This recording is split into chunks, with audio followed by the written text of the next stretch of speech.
তত পুলিশকে আমি কারাগারের ভেতরে বিশেষ করে হাজতখানায় দেখেছি, ওনারা নিজেরা চুরি করে যায় নামাজ নিয়ে এসে বলতো হুজুর নামাজটা পড়েন, কারণ নামাজ পড়ছেন, আমি যাই নামাজ দিয়েছি এটা দেখলেও আবার আমার উপরে চার্জ করবে। কি অবস্থায় ছিল ওটা ভালো। বহু ভালো মানুষও পেয়েছিলাম, 100টার ভেতরে হয়তো 2টা খারাপ পেয়েছি, আর সেই 2টার ভেতরে একটা আমার ভাগ্যে পড়েছে। আমার মামলার আয়ু মিজান, এ শয়তান আমি আকিস গ্রুপে চাকরি করতাম, এ মালিকের কাছ থেকে 35 লাখ টাকা পর্যন্ত নিয়েছে, 20 লাখ একদিনে নিয়েছে। বলছে টাকা যদি না দেন হুজুরের নামে 50টা মামলা দেব। আমার বাবার কাছ থেকেও 10 লাখ নিয়েছে। ও কথা ঠিক রাখে নাই, বলেছিল যে মামলা আর দেব না, যা দিয়েছে একটাই শেষ। টাকাটা নেওয়ার পর আবার পরের দিন আবার আর একটা নিয়েছে। আপনি এরকম বেঈমানি করলেন কি করে? এখন পালিয়ে আসি, মাঝে মাঝে হোয়াটসঅ্যাপে কল দিয়ে বলো হুজুর আমার নামে কিছু বলবেন না। বলবেন না মানে আগে টাকা ফেরত দেন। আপনারা আমি মাফ করে দেব, অসুবিধা নেই, আগে টাকা ফেরত দেন তারপরে মাফ চান। সাফ কথা বলছি, বাংলাদেশে যে যার কাছে অপরাধ করেছেন, এটি শুনলেন না গাজী সাহেবের কথা? 1000 বিঘা জমি শুধু ভরাট করে নিজের নামে আল্লাহর নামে লিখে দিয়েছে। যার জমি, যার জায়গা, যার ব্যবসা প্রতিষ্ঠান বন্ধ করেছেন, যাকে গুম খুম আয়না ঘরে রেখেছেন, মিথ্যা মামলা দিয়ে মিথ্যা সাক্ষী দিয়ে জীবনটা নষ্ট করে দিয়েছেন, কিচ্ছু জানে না। এই জজ মিয়া ঘরে ঘুমিয়ে আছে, চোখ খুলে দেখছে হাজতখানায়। কি গো তুই গাছ কেটেছিস? তখন স্বপ্নে। আমি জিজ্ঞাসা করে স্বপ্নে গাছ কাটা মামলা পর্যন্ত। এই অপরাধ গুলো যারা করলেন, এখন যদি বলেন আস্তাগফিরুল্লাহ হবে? আপনি তার আল্লাহর কাছে অপরাধ করেননি, অপরাধ করেছেন জজের কাছে, অপরাধ করেছেন হামজার কাছে। আগে আমার কাছে মাপ চাবেন আর আমার ক্ষতিপূরণ দেবেন, এরপরে আস্তাগফিরুল্লাহ। কাশিমপুরে যে দেখি এক ওসি দেখা করতে এসেছে, বলছো হুজুর আমার আস্তাগফিরুল্লাহ দেখেন তো। কিভাবে? আমি এই নির্বাচনে বাইরে ছিলাম, রাত 12টার পর থেকে আমার যে এসআই আছে, কনস্টেবল আছে, এই যে সমস্ত আল্লাহর ওলিদেরকে নিয়ে আমি একেবারে ফজর পর্যন্ত আল্লাহর নামে ভোট কাটা আরম্ভ করবো।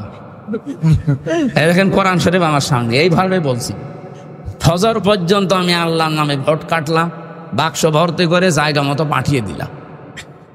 এরপরে উজু করার পরে, গোসল করার পরে 2 রাকাত নামাজ পড়ে বললাম আস্তাগফিরুল্লাহ। হুজুর আমার এই তওবা হয়েছিল না।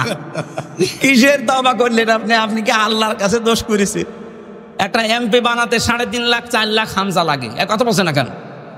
আপনি আমার মতো হামজার অপরাধ করেছেন, আমার রায় আপনি দিয়ে দিলেন। অথচ আজ 8-9 দিন ধরে যারা 2 বোন পালিয়েছে, ওরা কিন্তু মিথ্যা কথা ছড়াচ্ছে বিশ্বের মডলদের কাছে যে আমরা নির্বাচিত ছিলাম, আমাদেরকে উৎখাত করা হয়েছে। এটা ডাহা মিথ্যা কথা। আপনি যে নির্বাচিত ছিলেন এটা যদি ঘোড়াও শোনে ও হাসবে। এটা কথা বললে একটা হাসি মানুষ এত বড় মিথ্যা কথা বলে? 15.5 বছরে দেশে নির্বাচন হয়েছে, বলেন। একবার তো 154 জন আন্দাজেই করে নিলেন, আর একবার তো ওসির বর্ণনা শুনলেন যে কি করে নির্বাচন হয়েছে। এই যদি হয় নির্বাচনের ধরন, নির্বাচিত হওয়ার ধরন, যে শয়তান পর্যন্ত হাসবে না? আমাদের এই জাতিকে আপনি বাইরে এখন মিথ্যাবাদী বানানোর পায়তারায় আছেন। সারা দুনিয়া জানে যে 15.5 বছরে এদেশে গণতন্ত্র ছিল না, এদেশে মানবতাও ছিল না। তাছাড়া সে নিজে বর্ণনা করলাম যেটা দেখে বলেন, এটা মানবতার সাথে যায়? হ্যাঁ, 14 বছর একটা মানুষকে আটক করে রাখেন। মাঝে মাঝে চিন্তা করতাম যারা আমাদের দায়িত্বে থাকতো, ওই মাঠের নিচে যারা পাহারা দিত, ওরা বাইরে যেয়ে সংসার করতো কি করে? ওদের বিবেক নেই। আমার মনে হয় এরা হয় লাল পানি খেত না ঘুমের বড়ি খেত। তাছাড়া ওদের ঘুম আসা সম্ভব না ওই দৃশ্য দেখে আসার পর। বলেন একটা মানুষ এত বড় নখ হয়ে গেছে, ওর দিকে তাকালেই তো ভয় লাগে। অথচ দায়িত্ব পালন করে আসতো 8 ঘন্টা করে বাড়ি চলে আসতো, আবার তো তার পরের দিন চাইতো। গোপন কিছু মানুষকে ওখানে দায়িত্ব দিত, সবাইকে দিত না। এত বড় বড় অপরাধ করার পরে এখনো পর্যন্ত আপনি যদি বলেন আমি কি করেছি, আপনার বিবেকে মনে হয় কুকুরে পোশাক করেছি। জালেমদেরকে আল্লাহ মাফ করবে না, কারণ জালেমদের হেদায়েত আল্লাহ বন্ধ করে দিয়েছে। আল্লাহু লা ইয়াহদিল কওমাজ জালিমিন। জালেমদের আমি আল্লাহ হেদায়েত দিচ্ছি না, দেবও না। ইয়াহদি এটা মজারে, যারা আলেম আছে জিজ্ঞাসা করে ইয়াহাদি মোজারি, বর্তমান ভবিষ্যৎ, প্রেজেন্ট ফিউচার। কোন জালেম তাকে আল্লাহ পথ দেখাচ্ছেন না, ভবিষ্যতে দেখাবেনও না। এজন্য জালেমদেরকে যারা টিকিয়ে রাখার জন্য চেষ্টা ছিলেন তাদের কপাল শেষ। এ দুনিয়াও শেষ আপনার, আর আখেরাত তো শেষই। কারণ জালেমদের বিরুদ্ধে মামলা দায়ের করবে সরাসরি আল্লাহ নিজে। সূরা শুরার 42 নম্বর আয়াত, ইন্নামাস সাবিলু আলাল্লাযিনা ইয়াজলিমুনা নাস। অবশ্যই আমি আল্লাহ নিজে মামলা দেব জালেমদের বিরুদ্ধে। কথাটা ছোট, কিন্তু এর ওজন কত টের পাচ্ছেন? মামলার বাদী যত বড় হয় মামলা কিন্তু তত কঠিন হয়। কথা বলেন না কেন? আমার মামলার বাদী ছিল সরাসরি উনি। যদি সলিমদ্দি কলিমদ্দি হতো না, 2 দিনে বের হয়ে চলে আসতাম। যেহেতু সরাসরি বাদী উনি, এই জন্য লাল কালি দিয়েছিল।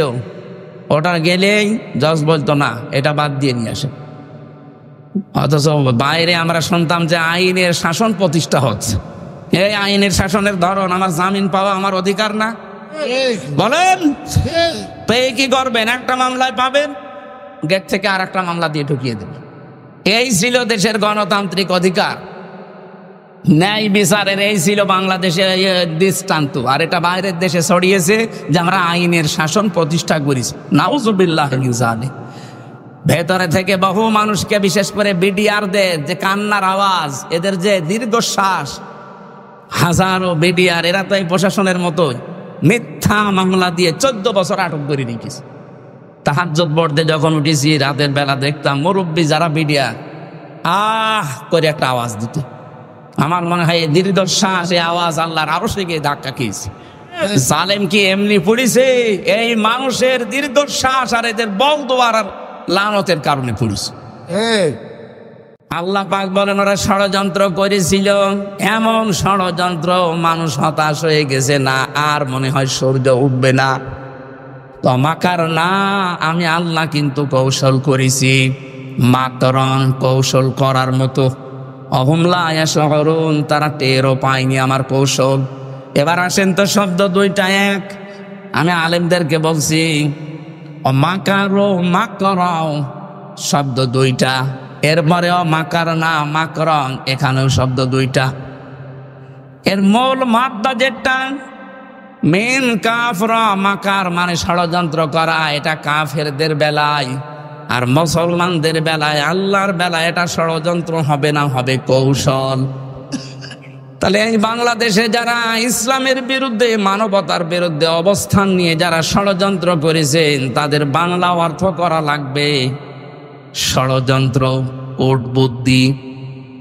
আর এইটা যখন উল্টি আপনি আল্লাহ এবং মুসলমানদের সামনে লাগাবেন, তখন আর ষড়যন্ত্র করা যাবে না, তখন দেওয়া লাগবে কৌশল। কথা বুঝতেছেন? কি বুঝলেন এখান থেকে? একই অস্ত্র আপনি মানবতা ধ্বংসের কাজে ব্যবহার করবেন, ইসলাম ধ্বংসের কাজে ব্যবহার করবেন, আপনি সন্ত্রাসী, আপনি জঙ্গি। কথা বলেন এখান। ওইটা ইসলামের পক্ষে যদি কেউ কাজে লাগায়, মানবতার পক্ষে নিয়ে দাঁড়ায়, ওইটা তখন আর জঙ্গি সন্ত্রাসী হবে না, ওইটা হবে জিহাদ। শব্দ কিন্তু দুইটা এক, মাকার। তা আল্লাহর ক্ষেত্রে হবে কৌশল, কাফেরদের ক্ষেত্রে হবে ষড়যন্ত্র। আল্লাহ পাক বলেন কি হয়েছে আপনি দেখবেন, ফানজুর কাইফা কানা আকিবাতু মাকরিহিম। হে নবী, আপনি একটু নজর করে দেখেন এদের এই ষড়যন্ত্রের পরিণাম আমি আল্লাহ কি দেখিয়েছি এদেরকে। আন্না দাম্মারনাহুম ওয়া কওমাহুম আজমাইন। আন্না এক আলিফ টান আছে, দাম্মারনা এখানেও টান আছে, জমা মুতাকাল্লিম। অবশ্যই আমি আল্লাহ তাদেরকে ধ্বংস করে দিয়েছি, তাদের জাতি, তাদের গোষ্ঠী, তাদের দলের লোক সবাইকে। এতটুকু যদি আল্লাহ শেষ করে দিতেন, আমি আয়াতটা পড়তাম না। পরের আয়াতটা আল্লাহ এমন ভাবে মিলিয়েছেন, আমার মনে হয় বাংলাদেশ দেখে নাজিল করলেন। আপনি একটু দেখেন তো পরের শব্দটা, ফাতিলকা বুয়ুতুহুম খাবিয়াতান বিমা যালামু ইন্না ফি যালিকা লাআয়াতাল লিকাওমিন ইয়ালামুন। আমি এখানে দুইটা শিক্ষা বের করেছি, এই ভালো করে শুনি। এই ছেলে, ওঠাউঠি করো, কি সমস্যা কি? বসো। প্রসাব পায়খানার বিড়ি খাওয়া ছাড়া যদি কেউ বাইরে যা তার খবর আছে। বিড়ি খেতে যদি নেশা লাগে খেয়ে আবার চলে যান। আশপাশে না দৌড়ে যাবেন, পুলিশ আসে কিন্তু, ধরলে আবার জরিমানা নেবে। বিড়ি খাওয়া ছাড়া বাইরে যাবে? হয়তো বলছেন না মানুষ বিড়ি ঘর এখানে আসে। ঠিক আছে ভাই, খুব বেশি নেশা লাগলে আকিস বিড়ি আর আজিজ বিড়ি আছে, খেয়ে চলে যান। যাচ্ছে, যান তাড়াতাড়ি যান। দুই বিড়ি খর একসাথে যাচ্ছে, মানে আছে জামাতবদ্ধ বিড়ি খাবে। হ্যাঁ তাড়াতাড়ি গাড়ি আনবেন। হ্যাঁ দিলেন বক্তব্যের আগে এটা সূরা নমল থেকে বলছি, 50, 51, 52 নম্বর আয়াত। আল্লাহ পাক বলেন ফাতিলকা, এই যে ঘর, বয়ুত, বাইতুনের বহুবচন বয়ুত দিয়েছেন। আল্লাহ বলেন হে নবী একটু তাকান না কেন, এই সেই ঘর। এই সেই, জবাব দেন, এই সেই কি? এই সেই ঘর কি? আল্লাহ বলেন এই সেই ঘর খবিয়াতান, জনশূন্য করে দিয়েছি, সার শূন্য করে দিয়েছি, ওজাড় গৃহ বানিয়ে দিয়েছি। বিমা জলামো, তাদের জুলুমের কারণে। একটা যে কত বাস্তব, আগস্টের 5 তারিখের বিকাল 5টা বাজতে বাজতে আল্লাহ মিলিয়ে দিয়েছেন। সারা বাংলাদেশের 64 জেলার 630টা থানা, যেখানে যেখানে জালেমদের বাড়ি ঘর ছিল, মানবতা একেবারে উল্টিয়ে দিয়েছে। আপনি দেখেন 2.5-3 ঘন্টার ব্যবধানে একটা ইট পর্যন্ত খুলে নিয়েছে। আর কোস্টিয়ার হানিফ কি দাপট ছিল! হাসিনার পরেই মনে হয় ওবায়দুল কাকা, এরপরে হানিফা। এরে আল্লাহ এমন অপমান করেছে, ওর বাড়ির ইটও এখন আর নেই। ওর বাড়ি এখন জাতীয় টয়লেট হয়ে গেছে। কারো পেটে ব্যথা হলে আমার মনে হয় ওখানে যে টয়লেট করে আসি। আমি আবু জাহেলের বাড়ি একবার বুঝতে পারি না যেটা আবু জাহেলের বাড়ি। কাবা শরীফ তাওয়াফ করার পরে দেখছি উপরে একটু ঘুরি, যে দেখে পেটে ব্যথা। এক পুলিশকে ডাক দিয়ে ওনার ভাষা দিয়ে বললাম, ভাই এতক্ষণ তো ভালো ছিলাম, এখন আমার পেটে ব্যথা করছে। পুলিশ আমার বলছে হাজি হল হজ্জা, তাই না বিলা দোকান। ও হাজি, দেশ কোথায়? জি তুমি বাংলাদেশ। বাংলাদেশ থেকে এসেছি। উনি আমার বলছে আখি ইয়া সাদেক, হে ভাই আপনি হাজি মানুষ, আপনি এখনো জানেন না এটা কোন জায়গায়? না তো। না, আবু জাহেলের বাড়ি। আপনি এখনো পায়খানা না করে দাঁড়িয়ে আছেন? দাঁড়িয়ে দাঁড়িয়ে করেন। পায়খানা করে দেখছি আমার পেটে ব্যথা ভালো হয়ে গেছে। কারণ ওই জায়গাটা ছিল জুলুমের কারখানা। কথা বলেন না কেন? আজ সারা বাংলাদেশের যেখানে যেখানে জুলুম হয়েছে, তাকান ওই জায়গাগুলো আল্লাহ অভিশপ্ত বানিয়ে দিয়েছেন। 3 দিন আগের পেপারে দেখলাম, এই যে ঢাকার যে বাড়িটা, মানুষ অনেকে আবেগে যে চুমা খেত, অথচ সে বাড়িতে 8-9 জন একসাথে যে পোশাক পরছে, মানুষের জামাতবদ্ধ পোশাক চলছে, বিভিন্ন দিকে মুখ করে সবাই। আমার মনে হয় ওদের পেটেও ব্যথা। ওই জায়গায় কাজ করলে মনে হয় পেটের ব্যথা ভালো হয়ে যাচ্ছে। আমার তো যা মনে হচ্ছে কোরআনের আয়াতের দিকে তাকিয়ে, এখানে যেহেতু গণতন্ত্র হত্যা, মানবতা হত্যা, ইসলামের দুর্বিসন্ধি ওই বাড়ি থেকে হইতো, ওইটাই তো সারা দেশে কার্যকর হতো। কথা বলছে না কেন? যত রকমের মানুষকে কষ্ট দেওয়ার বুদ্ধি ওখান থেকে মানুষ বের করতো। একটা স্বামী হারা মানুষকে বাড়ি থেকে উচ্ছেদ পর্যন্ত করেছে ওই জায়গার পরিকল্পনা নিয়ে। মহিলার কান্না দেখেননি? বেগম জিয়া যে কান্না করেছে, আমার মনে হয় এদেশের প্রত্যেকের চোখে ওই কান্না দিকে পানি চলে এসেছে। এগুলো করেছে আবার নিজে নিজে বলছে। বাইরের দেশে যখন যেত বলতো ওনাকে উৎখাত করতে পেরেছি, এইটাই আমার সফলতা। নাউজুবিল্লাহ। এমনি তার ছেলেটা মারা গেছে, আর এক ছেলে তো মাজা ভেঙে দিয়েছেন। আর ওনার এমনিতেই স্বামী নেই, এটা বিধবা মেয়ে লোক যে কদিন আছে দুনিয়ায় থাক না, তারে পর্যন্ত আপনি বাড়ি থেকে এক কাপড়ে বের করে দিলেন। মানে আমরা মানবতার মানুষ কন্যা, শয়তানের মানুষ কন্যা দেওয়া দরকার। যা উপায়ন্তর দেখেছিলাম আবু জাহেলের বাড়ির দিকে তাকিয়ে, বাংলাদেশের জালেমদের বাড়ির দিকে তাকিয়ে আমার মনে হচ্ছে এদেশের জালেমদের এই বাড়িগুলো, ব্যবসা প্রতিষ্ঠান, এদের অফিস আদালত গুলো আমার মনে হয় জাতীয় টয়লেট হয়ে যাবে। মানুষের দেশে পেটে ব্যথা হবে, বিভিন্ন মানত করবে, আর যে ওই জায়গায় ফেলে আসবে। হ্যাঁ, এখানে কেন আল্লাহ এটা দিলেন পরের আয়াতে শব্দের দিকে তাকাবেন, ইন্না ফি যালিকা লাআয়াতান। কেন লামে তাকিদ, আরবি গ্রামার যারা বোঝেন আপনি টের পাচ্ছেন। আল্লাহ বলেন অবশ্যই এর ভেতরে শিক্ষা আছে, লাম দিয়েছেন অবশ্যই। এর আগে আবার ইন্না আছে, ইন্না ফি যালিকা লাআয়াতান লিকাউমিন ইয়ালামুন। যারা জ্ঞানী মানুষ তাদের জন্য শিক্ষা কি? আমি আল্লাহ এটা নিদর্শন করে রাখলাম যে জালেমদের যে জায়গা এগুলো আমি আল্লাহ অভিশপ্ত করে দেই। পরবর্তী প্রজন্ম দুনিয়াতে যারা আসবে, যারা চেয়ারে বসবে, তারা যেন জুলুমকারী হয়ে না যায়। এরা 15.5 বছর দীর্ঘ সময় যদি ক্ষমতায় থেকে জুলুম করার কারণে বাড়ি ঘর পর্যন্ত এখন উজাড় হয়ে গেছে। এই ঢাকা শহরে 8 কোটি 12 কোটি 15 কোটি টাকা দামের গাড়ি পড়ে আছে, পরিচয় দেওয়ার মতো কেউ নেই। দরবেশ বাবার গাড়ি শুনলাম 8.5 কোটি টাকা দাম পড়ে আছে, এখন ঢেকে রাখা আছে। 8.5 কোটি টাকা দামের গাড়ি পড়ে আছে, পরিচয় দিতে ভয় পাচ্ছে। কারণ দরবেশের যা টাকা সবই অবৈধ টাকা। 7টা ব্যাংক থেকে লুট করেছে 36,000 কোটি টাকা, যেটা দিয়ে পদ্মা সেতু তৈরি করেও আরো 4,000 কোটি টাকা বেশি থাকবে। কি করে গিয়েছেন দেশটাতে? আর এত বড় বড় দাড়ি রেখেছিলেন মানুষকে ধোকা দিয়ে বোকা বানাতে। ও দাড়ি কেটে ফেলেছে, ভালো করিস, কারণ ওই শয়তানের দাড়ি থাকলে মানুষ ধোকা খেত। কথা বলেন, ওর মুখে দাড়ি মানায় যারা মানুষের সম্পদ আত্মসাৎ করে। কোটি কটা টাকা ঋণের বোঝা মানুষের মাথায় দিয়ে চলে গেলেন।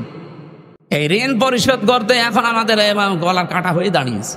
এক একটা মানুষ এখন এই দেশে জন্ম নিলেই তার মাথার উপরে 1 লাখ টাকা ঋণ, অথচ এদের ছেলে মেয়ে দলের লোক কোটি কোটি টাকা পাচার করে বেগম পাড়া বানিয়েছে। এক কথা বলছেন না?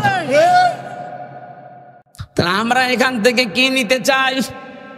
জালেমদের যে বাড়ি ঘর পর্যন্ত আল্লাহ উজাড় গৃহ বানিয়ে দিলেন, জনশূন্য করে দিলেন, অভিশপ্ত জায়গা বানিয়ে দিলেন, সে আল্লাহ এখন শক্তি হারিয়ে ফেলেছেন।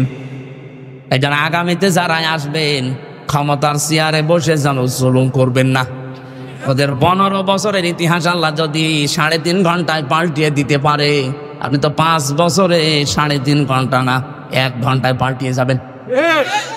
এই জন্য আশা করছি আয়াত থেকে শিক্ষা নিয়ে সংযত হবেন।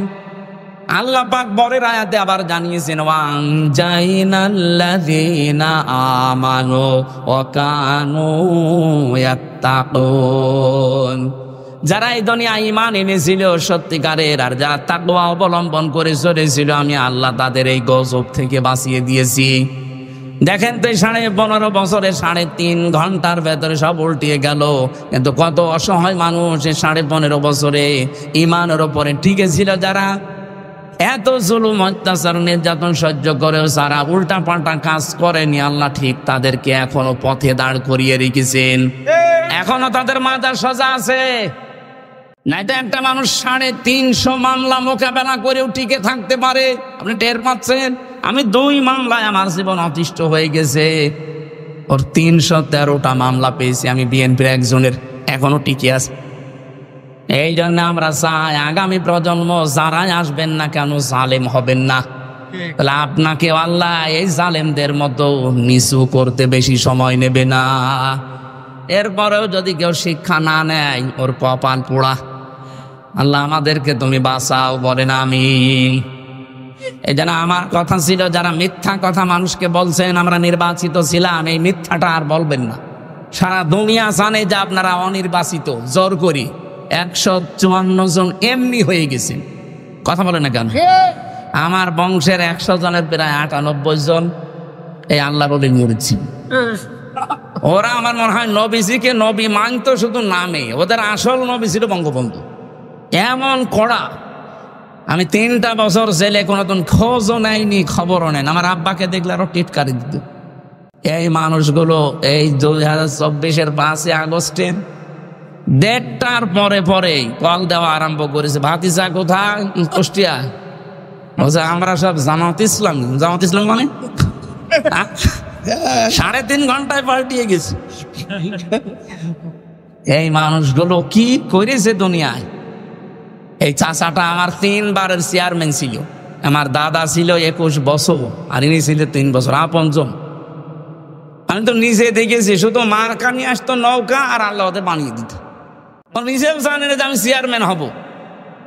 আমার সাথে যিনি আমাদের কুষ্টিয়া জেলার এমপি, আমি এই যে কোরআন শরীফ সামনে নিয়ে আমি আপনাদের সাক্ষী রেখে গ্যারান্টি দিচ্ছি, হানিফ সাহেব, উনি যদি আমার সাথে দাঁড়ায় ভোটে, যদি জীবনে আমার সাথে পাশ করতে পারে, আমি নাকে খড় দেব।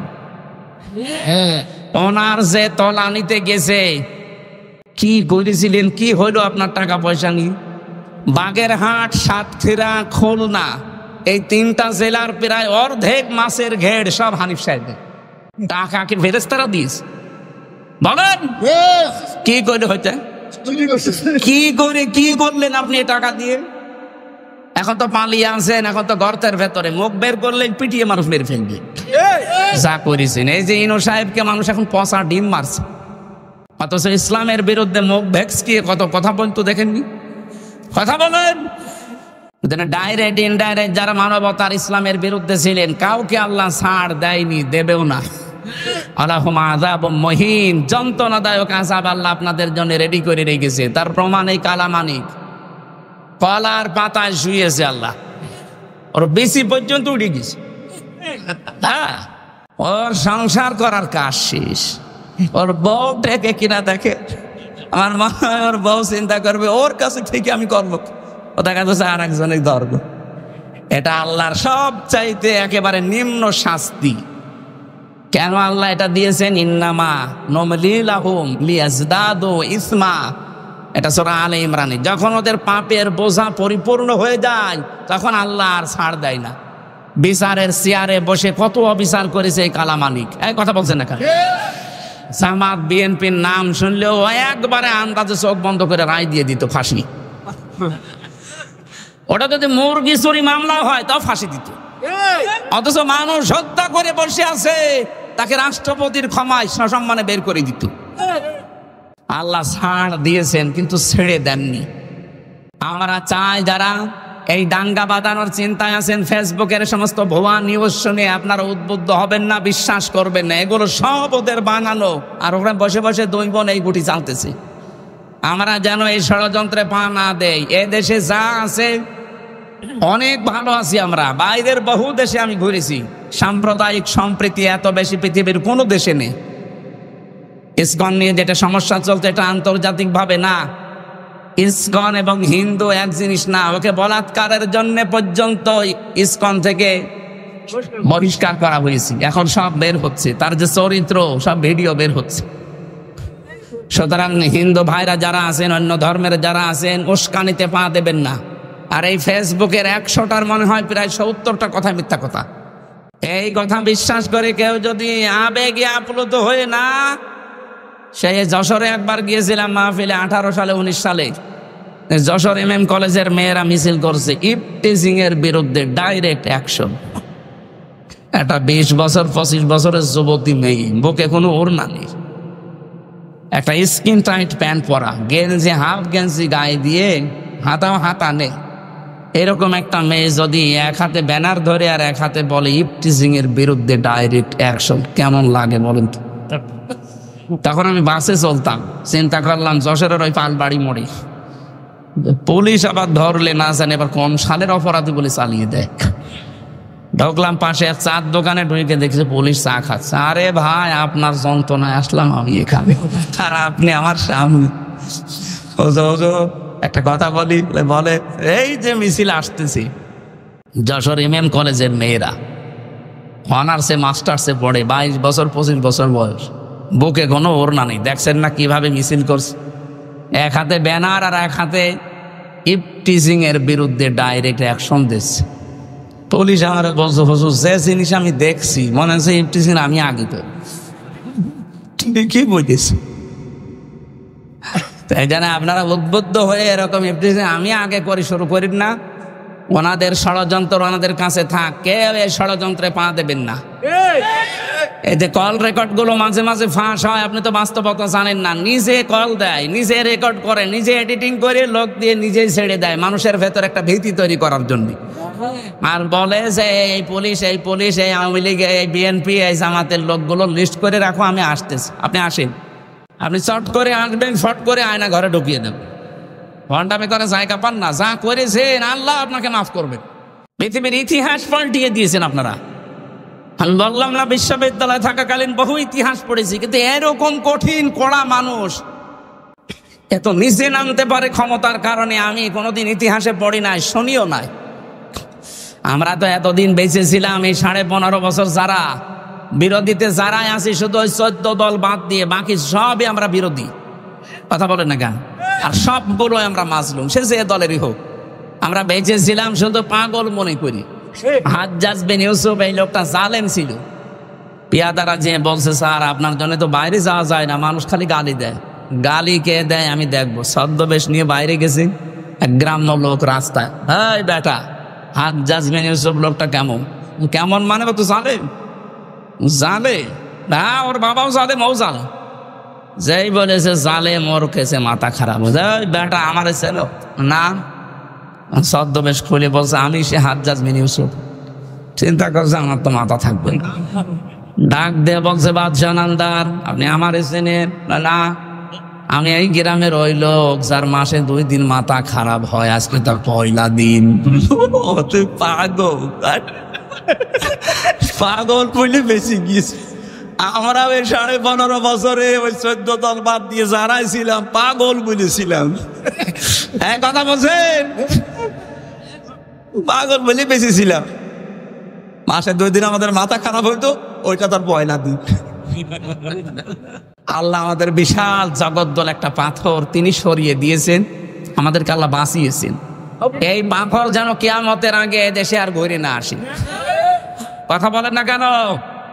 যে আল্লাহ আমাদেরকে এই যে কথা বলার মতো একটা পরিবেশ দিলেন, এটা যে কত বড় নিয়ামত, এই 15.5 বছর আমরা টের পেয়েছি। তাও তো নারায়ণগঞ্জ আল্লাহর অলিষ্ঠা 70-72 রাকাত তাহাজ্জুদ পড়তে বলে একটু ভালো ছিলেন। আর বাইরের যে জেলাগুলো কি যে অবস্থা, আমার কুষ্টিয়ার বড় বড় আল্লাহর অলি সব ওখানে পাঠিয়েছে। ওরা তো আর তাহাজ্জুদ পড়ে না, ওরা খালি মানুষের জমিয়ে গাজী সাহেবের মতো আল্লাহ রাস্তায় নিয়ে নিত। বলেন তো 3টা জেলার অর্ধেক অংশ তাদের একজনই। যে আর একজন ছিল পুলিশ বাহিনীদের প্রধান, যিনি বেনজির বেনজির, ওর কোনো নজির নেই। ও গোপালগঞ্জের অর্ধেকই নাকি তার। কি করেছিলেন আপনারা? আমার তো মানে মাঝে মাঝে শয়তান তো দেখেনি, এদের চেহারার দিকে তাকালে আমার মনে হয় শয়তান যদি দেখতাম তো এরকমই হতো। আল্লাহ যে আমাদেরকে কথা বলার এই বাকশক্তি আবার ফিরিয়ে দিলেন, তার জন্য বলেন আলহামদুলিল্লাহ। দরুদ আর সালাম পাঠ করার মাধ্যমে আজকে কোরআনে কারিমের যে আয়াত পড়লাম, 3 ভাগের 1 ভাগ, সূরা বাকারার 208 নম্বর আয়াতের 3 ভাগের 1 ভাগ পড়েছি। আমরা তাফসীর আকারে কথা বলতে চাই, থাকবেন না? অন্তত থাকা যাবে কিছুক্ষণ, শয়তান যেন আশপাশে আর না থাকে। জবান করে পড়ে না আউযু বিল্লাহি মিনাশ শাইতানির রাজিম, বিসমিল্লাহির রহমানির রহিম,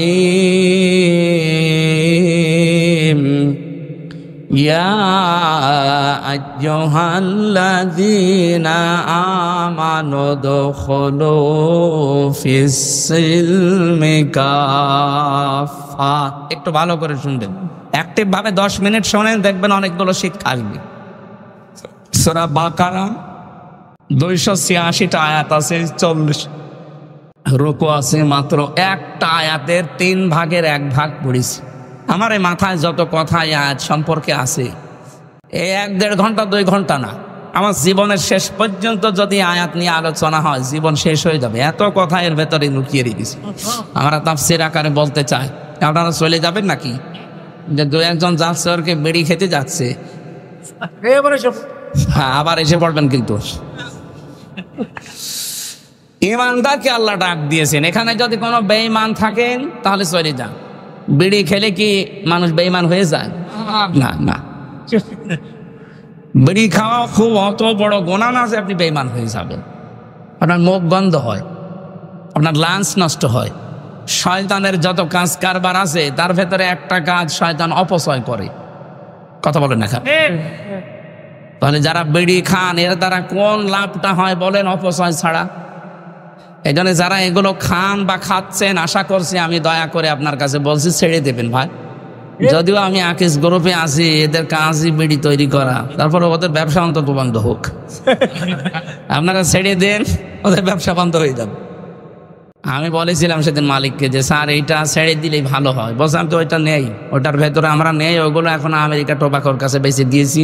এখন আমরা এই মোজো বানাই, ক্লেমন বানাই, এগুলো দিয়ে এখন খাবার বানাচ্ছি, বাকি ওইগুলো সব ছেড়ে দিয়েছি। এখন তো আকিজের এক ছেলে উপদেষ্টা হয়েছে বশির ভাই। আল্লাহ যেন সততার সাথে দায়িত্বটা পালন করার তৌফিক তাকে দান করেন। কিছু কিছু ভালো মানুষ এখানে আছে, আর কিছু উল্টাপাল্টা লোক আছে। এই যে সমকামিতা প্রমোট করতো ফারুকী সাহেব, উনি যদি ফিরে তওবা করে ফিরে আসেন তো ভালো, নাকি এরকম মানুষ দায়িত্বে থাকলে সমাজ আরো খারাপ হবে। কারণ যারা সিনেমা জগতে কাজ করে আপনি দেখেননি তাদের চরিত্রগুলো, নিজের বউ দিয়ে এই যে জেনার কারখানা খুলে রাখে। আরে ভাই, লজ্জা স্থানের জেনা না হোক, অন্তত চোখের জেনা তো হচ্ছে। তার বউকে কত মানুষ দেখে, চোখের জেনা হচ্ছে না? কেউ কেউ এমনকি উল্টাপাল্টা চোখও মারে। এই জন্য এরকম মানুষ আমার মনে হয় ৯৬% মুসলমানের দেশে। আমাদের মাথার উপরে এইগুলো না রেখে এমন মানুষকে মাথার উপরে নিয়ে আসে যারা দ্বারা ইসলামের এবং মানবতার কাজ হবে। কে এটা কি আমার কি রাজনীতি হয়ে গেল? এটা আমাদের প্রাণের দাবি। যারা আছেন এমন মানুষকে রাখবেন, বশির ভাইয়ের মতো মানুষ রাখেন, ইসলাম এবং মানবতার জন্য যারা কাজ করবে। বিড়ি যারা খান ছেড়ে দেবেন কিনা বলেন? কারা কারা ছেড়ে দেবেন দেখি হাত তোলেন তো। একজন শুধু হয়ে গেছে ভাই। আপনি এটা ছেড়ে দিয়ে অন্তত পান আর চা খেয়ে, পান তো খান, আপনি দেখে বোঝা যাচ্ছে খান। জিনিস খেয়ে বেকার আমাদের এই লাঞ্চ নষ্ট হয়ে যায়। বিড়ি খাওয়ার এই পৃথিবীতে একটাই মাত্র খাবার আমি পেলাম যার উপরে লেখা থাকে যে এটা খাবেন না, এটা নিষিদ্ধ। লেখা থাকে না? খেলেই ক্যান্সার হয়। পৃথিবীর কোন খাবারে লেখা আছে যে আমাকে খাবেন না? শুধু একটা বাদ দিয়ে ছাগলে পর্যন্ত খাই না। হ্যাঁ, এটা তো তৈরি হয় আমার কুষ্টিয়ার এই যে ভেড়ামারা, দৌলতপুর, এই সমস্ত জায়গায় দেখেছি। এই তামাক এগুলো সব বিছানা নাই, রাস্তার পাশে পাশে সব দিয়ে রাখে শোকাতে। ছাগলে গরুতে সব টয়লেট করে। হ্যাঁ, এগুলো ঝাড়া দিয়ে প্যাকেট করে পাঠিয়ে দেয়। রংপুরে ওদের কারখানা আছে, ওখান থেকে আবার প্রক্রিয়াজাত করে এসে যশোরে, কুড়িগ্রামে, বিভিন্ন জায়গায় বানায়। যাই করে বাস্তবতা কিন্তু মাল মশলার সাথে লেগে থাকে। আপনি তো শোক টান দিচ্ছেন, টের পাচ্ছেন না ভেতর কি আছে। হয়তো অনেক ছাগল, গরু, বিড়ালের পোশাক পায়খানা লেগে আছে, সেইটা আপনি খাচ্ছেন। আরে ভাই, বেড়া দেওয়া লাগে না এই খেতে, ছাগলও খায় না, আর আপনি ছাগলের তো খারাপ হয়ে গেলেন। আশা করছি এত লজ্জা দেওয়ার পরেও যদি কেউ এই নিকৃষ্ট কাজ ছেড়ে না দেয়, ও মনে হয় আজরাইল আসার আগে আর ছাড়বে না। আল্লাহ এখানে কোন বেঈমানকে ডাক দেননি, ডাক দিয়েছেন ইমানদারকে। কাকে? আল্লাহ রাব্বুল আলামিন ইমানদারকে ডাক দিয়ে জানিয়েছেন, উদখুলু, প্রবেশ করো, ফিস সিলমি কাফা, ইসলামের ভেতরে পরিপূর্ণভাবে। জ্ঞানী মানুষ যারা, আলেম যারা, তাদেরকে বলছি শব্দটা কিন্তু সিনের ওপরে জবর দিয়ে পড়লে সালমন মানে শান্তি, আর জের দিয়ে পড়লে সিলমন মানে ইসলাম। আল্লাহ এখানে সিন দিয়ে দিয়েছেন। কোন কোন তাফসিরে মুফাসসিরে ইকরাম তারা সালমনও পড়ে। আল্লাহ বলেন, হে যারা ইমানের দাবি করো, তোমরা শান্তির ভেতরে প্রবেশ করো পরিপূর্ণভাবে। কিন্তু এখানে সিলমন, যেহেতু আমাদের দেশে আমরা সিলমন পড়ি, 7 কিরাতে কোরআন শরীফ পড়া যায়। কয় কিরাতেই? এখানে যেটা আছে সিলমন দিয়ে। আল্লাহ পাক বলেন সিলমন বাহাজেত ইসলাম, তোমরা প্রবেশ করো ইসলামে পরিপূর্ণভাবে। কিভাবে? এখন আমরা যে পরিপূর্ণ ইসলামে প্রবেশ করেছি, এটার প্রমাণ কি? এটার আলামত কি? নিদর্শন কি? এই ভালো করে বুঝতেছেন? আল্লাহ আপনাকে ডাক দিয়ে বললেন ইমানদার দাবি করো, ইসলামে পরিপূর্ণভাবে দাখিল হও, প্রবেশ করো। এখন আমি বলছি হ্যাঁ আমি প্রবেশ করেছি, হবে না। আল্লাহ বলেন 5টা বিষয় যদি তোমার ভেতরে পাওয়া যায় দুনিয়ায়, তাহলে আমি আল্লাহর ভাষায় তুমি ইসলামে পরিপূর্ণ ঢুকেছো। এই কথা বন্ধ করে নাকি? এটা ভালো করে বুঝবেন। বসেন বসেন। ইসলামে প্রবেশ করার আলামত কয়টা? এবার আপনি নিজের সাথে মিলান তো, আপনি প্রবেশ করেছেন কিনা, নাকি আন্দাজে। এক নম্বরে কেউ যদি বলে আমি ইসলামে প্রবেশ করেছি, তার প্রথম আলামত সে আত্মসমর্পণ করবে। কি করবে? আত্মসমর্পণ কিভাবে করে? আমাদের জাতির পিতা যিনি, বানানো না, আসল যেটা হযরত ইব্রাহিম আলাইহিস সালাম আত্মসমর্পণ করেছিলেন আল্লাহর কাছে। তিনি যখনই আল্লাহ ডাক দিয়েছেন, ইযে ক্বালা লাহু রাব্বুহু আসলিম ক্বালা আসলামতু লিরাব্বিল আলামিন। আল্লাহ পাক বলেন, ইব্রাহিম আত্মসমর্পণ করো। উনি গাছের মাথায় কোড়াল দিয়ে কাঠ কাটছিলেন, ওখান থেকেই জবাব দিয়েছেন আসলামতু লিরাব্বিল আলামিন।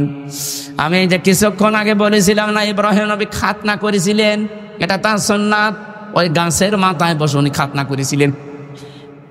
আল্লাহ বললেন যে আত্মসমর্পণ করো। উনি বলেন আমি কিভাবে এখান থেকে করব? বলেন খাতনা করো। এখানে কোড়াল দিয়ে নিজে খাতনা করে ওই জায়গায় বলেছিলেন আমি আত্মসমর্পণ করলাম, আমার নিজের মন মতো আর কিছু নেই, এখন থেকে যা করবো আল্লাহ তোমার মন মতো। তাহলে এখান থেকে আমরা বুঝলাম কি, আমি ইসলামে প্রবেশ করেছি, তার প্রথম আলামত এইটা যে এখন থেকে আমার আর মন মতো কাজ হবে না, আমি দেখবো যে আমার আল্লাহর হুকুম এখানে আছে কিনা। আপনি এবার নিজের সাথে মিলান তো, আপনি এভাবে জীবন চালাতে পারেন, তাহলে বুঝবেন আপনি ইসলামে প্রবেশ করেছেন। এটা এক নাম্বার গেল। আপনি যে ইসলামে আসলেন, এবার দ্বিতীয় নম্বর কি কাজ? জাতির পিতা ইব্রাহিম আলাইহিস সালাম, পরের আয়াতে দেখবেন, এটা সূরা বাকারা প্রথম নাম্বার পারা 19 নাম্বার পৃষ্ঠা 9 নাম্বার লাইনে আছে, 131-32 নাম্বার আয়াত। ওয়াসাা বিহা ইব্রাহিম বানিহি ওয়া ইয়াকুব ইয়া বানিয়া ইন্নাল্লাহা আসতাফা লাকুমুদ্দীন ফালা তামুতুন্না ইল্লা ওয়া আনতুম মুসলিমুন। বলেন আল্লাহু আকবার। আমি কি কথা বোঝাতে পারছি তো? বুঝতেছেন? যারা আছেন বাংলা শিক্ষিত হন আর আরবি একটু খেয়াল করবেন, দেখবেন আনন্দ পাবেন। আল্লাহ পাক বলেন ইসলামে প্রবেশ করো, আমি বলছি করলাম না। ইসলামে প্রবেশ করেছেন পরিপূর্ণভাবে, তার আলামত কয়টা? আর জোরে। এক নাম্বার আলামত আত্মসমর্পণ। কিভাবে করবেন আল্লাহ শেখাচ্ছেন, যে জাতির পিতা কিভাবে করেছে দেখ। তুই যেহেতু ইব্রাহিমের সন্তান, নাকি আমরা ইব্রাহিমের সন্তান জাতি হিসাবে, এজন্য তিনি যেভাবে আল্লাহর সামনে আত্মসমর্পণ করেছেন, আমাদের উচিত ওইভাবে করা। বাবা যেভাবে, সন্তানও সেইভাবে। আর আমরা এমন বাবা পেয়েছিলাম যে হোকা খায়, এরকম বাবা ছিল না, বানানো বাবা। আমি নিজে তার চেহারা দেখেছি, ছবি দেখেছি, হোক্কা খাচ্ছে। আপনি ইব্রাহিমের পুরা জীবনী পড়ে দেখেন তো কোন দিন হোকা খেয়েছে। ভণ্ডামি করার জায়গা পান না। জাতির পিতা বানিয়ে দিয়েছেন, এটা কোরআনে কারিমের সাথে পুরাপুরি সাংঘর্ষিক।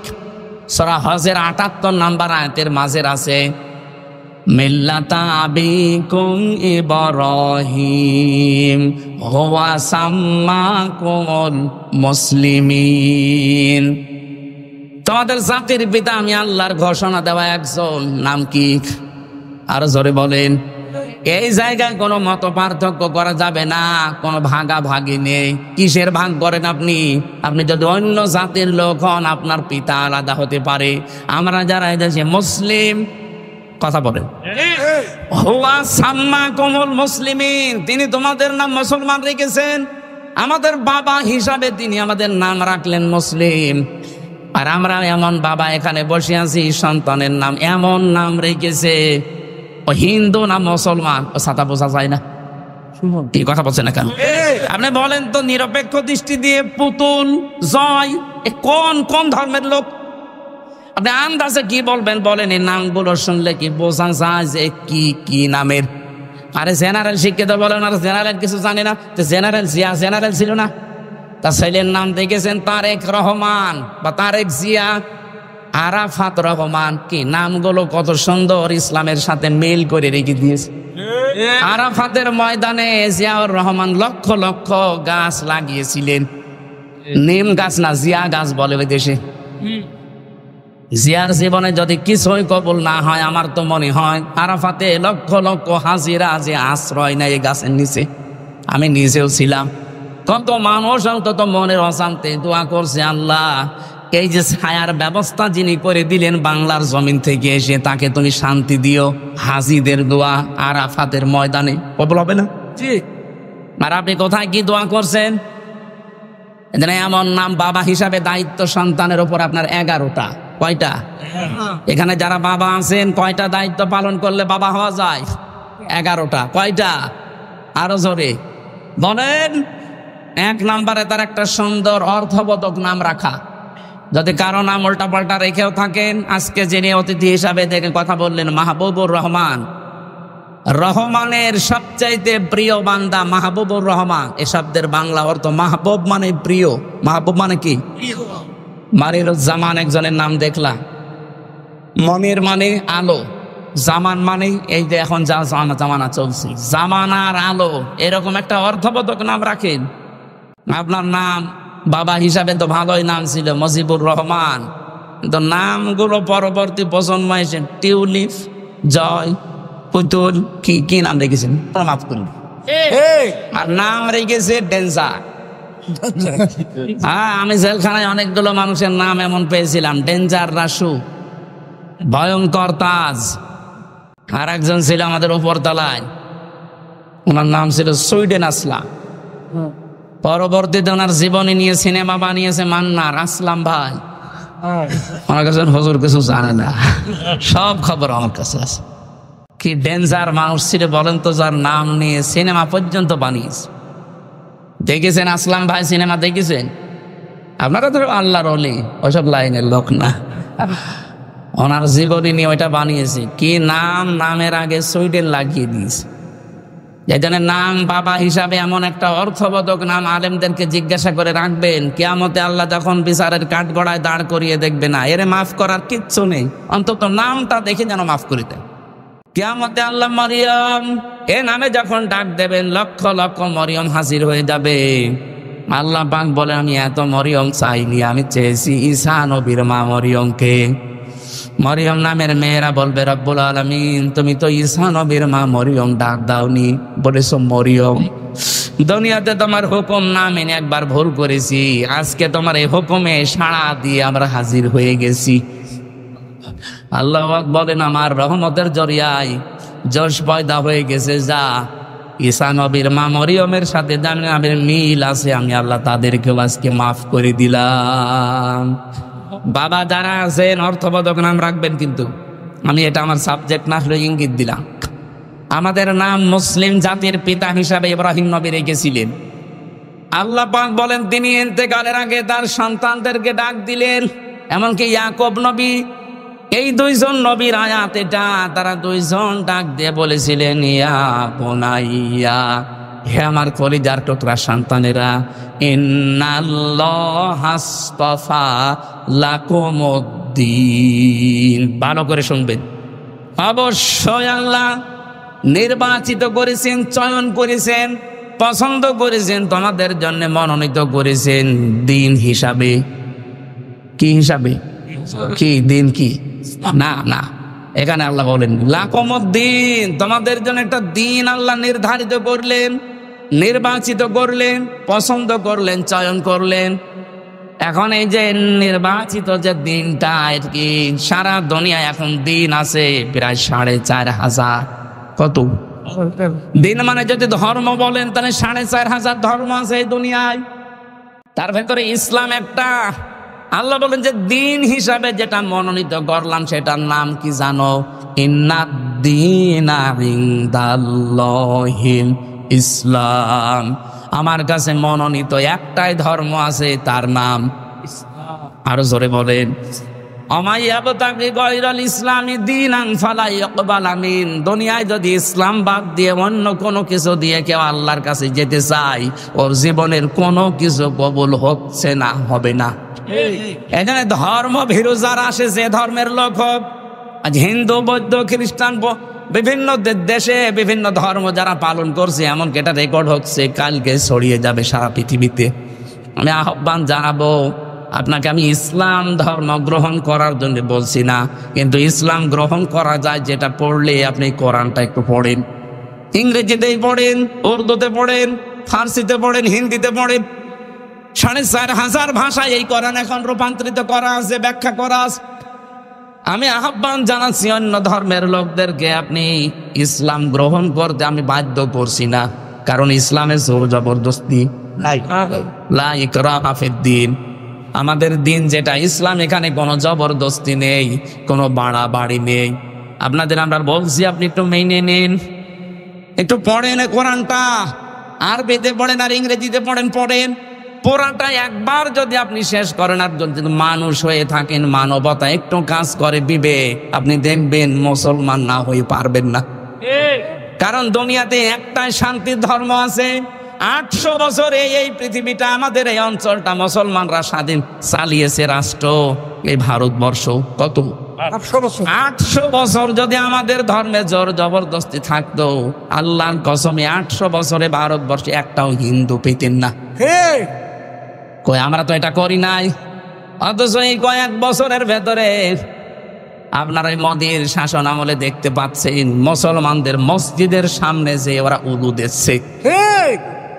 আপনারা যদি এগুলো করেন, বিশ্বে কিন্তু আপনারা একা না, মাত্র ১২০ কোটি হিন্দু আছে তামাম দুনিয়া মিলে, আর তামাম দুনিয়ায় ১৭৫ কোটি মুসলমান। কত? সব চাইতে বেশি আছে হিন্দু ধর্মে ২২০ কোটি,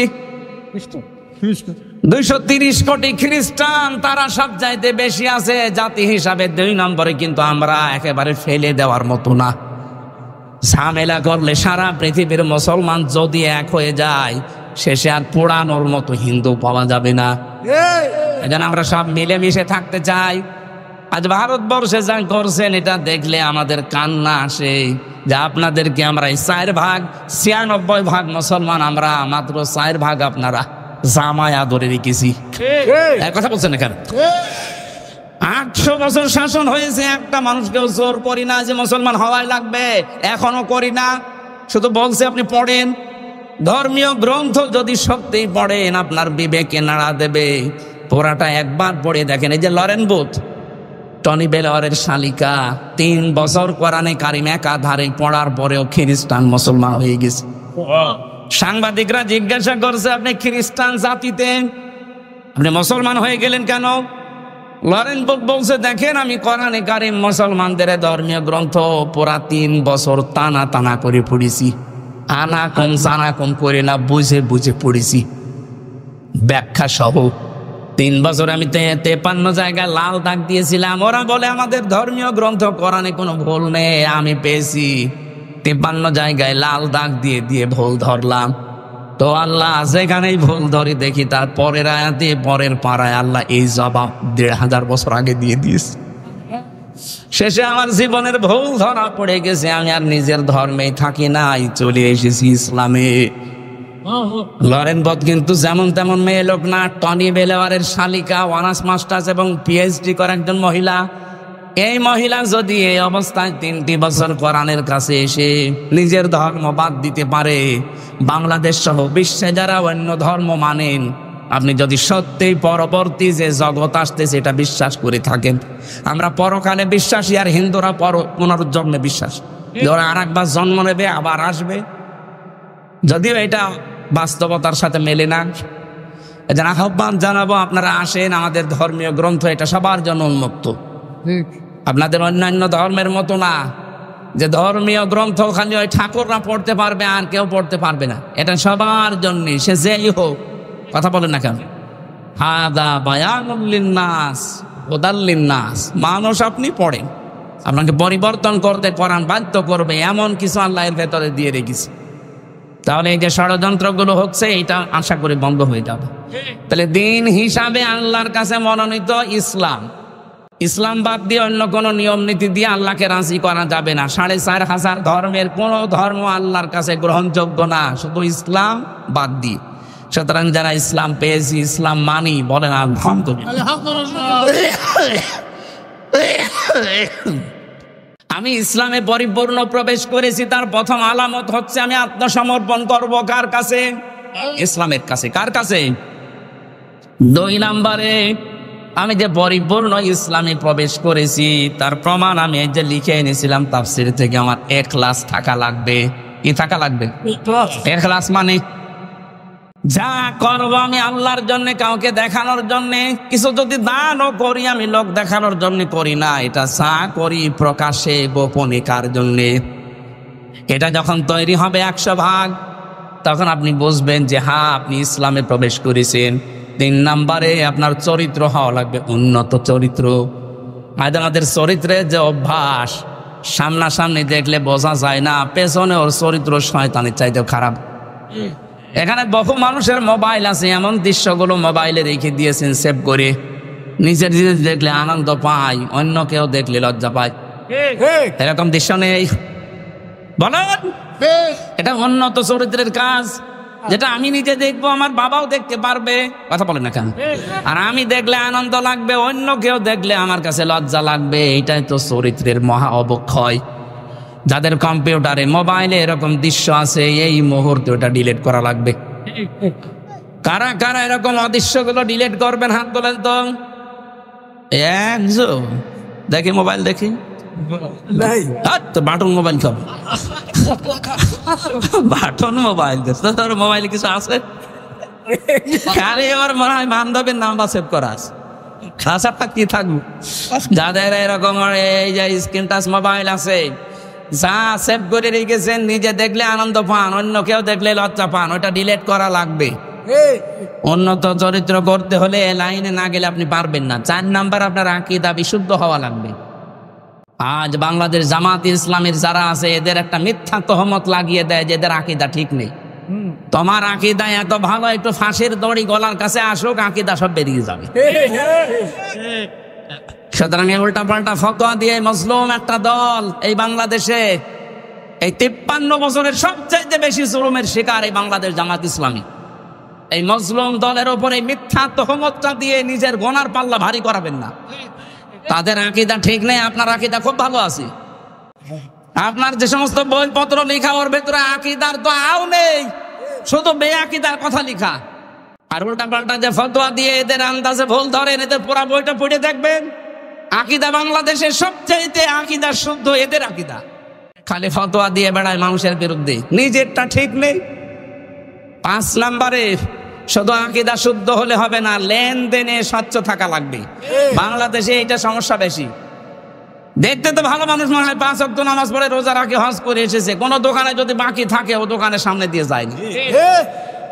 লেনদেন যদি স্বচ্ছ না হয়, যতই নামাজ পড়েন, নামাজ কিন্তু কবুল হবে না। আর আপনি ইসলামে প্রবেশ করেছেন, এটা আপনাকে কোনো আলামতের ভেতরে নেই। এই 5টা, কয়টা? আত্মসমর্পণ করা আল্লাহর সামনে। 2 নম্বরে ইখলাস লাগবে আমাদের সব কাজে। 3 নম্বরে উন্নত চরিত্র অর্জন করা লাগবে। 4 নম্বরে বিশুদ্ধ আকীদা লাগবে আমাদের। 5 নম্বরে লেনদেনে স্বচ্ছ থাকা লাগবে। এই 5টা যদি জীবনে পাওয়া যায়, আল্লাহ বলেন তুই ইসলামে পরিপূর্ণ প্রবেশ করেছিস। এইটা আমরা দেখাতে চাই আল্লাহকে। কথা বলে না কেন? মা বোন যারা এসেছেন, শুধু নামাজ পড়া, রোজা রাখা আর কালো বোরকা পরা ইবাদত না আপনার জন্য। আপনার ইবাদত হচ্ছে স্বামী যখন বাইরে থেকে আসবে, স্বামীকে আনন্দ দেবেন, সে যেভাবেই হোক, সাজ করে কথাবার্তা দিয়ে অভ্যর্থনা জানিয়ে স্বামীকে আনন্দ দেওয়া, এটা আপনার জন্য ইবাদত। 2 নম্বর হয়ে যায় বাবা আনহা হাফিজাকুহু, যখন স্বামী বাইরে যাবে তখন আপনি নিজেকে হেফাজতে রাখবেন। 3 নম্বর ওয়া তুইনু আলা দীনি যাওজাতিহা, স্বামী যদি দিনের কাজে যায়, মানবতার কাজে যায়, তখন তাকে সাহায্য করবেন, সময় দেবেন, উদ্বুদ্ধ করবেন। কিন্তু অনেক মহিলা নামাজ পড়ে, রোজা রাখে, স্বামী দিনের কাজ করে, স্বামী মানবতার জন্য কাজ করে বেড়ায়, আরো বাধা দেয়, না আপনার নামাজ হচ্ছে না। 4 নম্বরে স্বামী যদি আদেশ করে আর ওটা যদি জায়েজ হয়, আপনার জীবন থাকতে মানা লাগবে। কথা বুঝতেছেন? আমি যত স্বামী এখানে বসে আছি, প্রত্যেকটা স্বামী আমরা চাই বিয়ের পরে আমার মা বাবা আমার সাথে থাকবে। 100টার 98টা মহিলা এটা চাই না। আরে মহিলা চাই না, তার কারণ আছে। এই মহিলাকে ওর মা আর ওর বড় বোন ওখান থেকে খালি টিপস দেয়। আমি কি বেশি বলে ফেললাম? না, আপনি মা বোনের কথা শুনে নিজের শ্বশুর শাশুড়ির সাথে খারাপ ব্যবহার করলে জীবনও স্বামীর মন পাবেন না। উপরে উপরে হয়তো এই জজমিয়া সংসার করার জন্য আপনাকে ভালোবাসা দেখাবে, তোর মা বাবার সাথে যদি খারাপ আচরণ করেন, দেখতে না পান, জীবনও ওর মন পাবেন না। আমি নিজে স্বামী হয়ে বলছি, এই কথা বলছেন না কেন? জজমিয়া, এটা মনের কথা না? আল্লাহ মেয়েদেরকে 4টা কাজ করার তৌফিক দেন, বলেন আমিন। আগামীতে কোনো জায়গায় আসলে আমরা কথা বলবো আবার। আমরা 3 বছর জেলে থেকে অনেক কিছু হারিয়ে ফেলেছি, শরীরে বহু রোগ, ডায়াবেটিস এত বেশি 19 পয়েন্ট ছিল। ডাক্তার বলেছে রাত 10টা 10:30টার পরে আপনি আর জেগে থাকবেন না, কিন্তু আপনারা তুলতে দেরি করে ফেলেন, তো এই জন্য আমারও দেরি হয়ে যায়, 11টা বাজে। আবার বাড়ি যাব, কালকে ডবল মাহফিল আছে কুষ্টিয়ায়। আজকের মতো শেষ করে আগামীতে এই সোনারগাঁও, এরপরে কাঞ্চন, আরো কোথায় কোথায় নেওয়ার কথা আছে, যেখানে আসবো কথা বলবেন ইনশাআল্লাহ। আল্লাহুম্মা আমিন। এই আমার কারাগারে বসে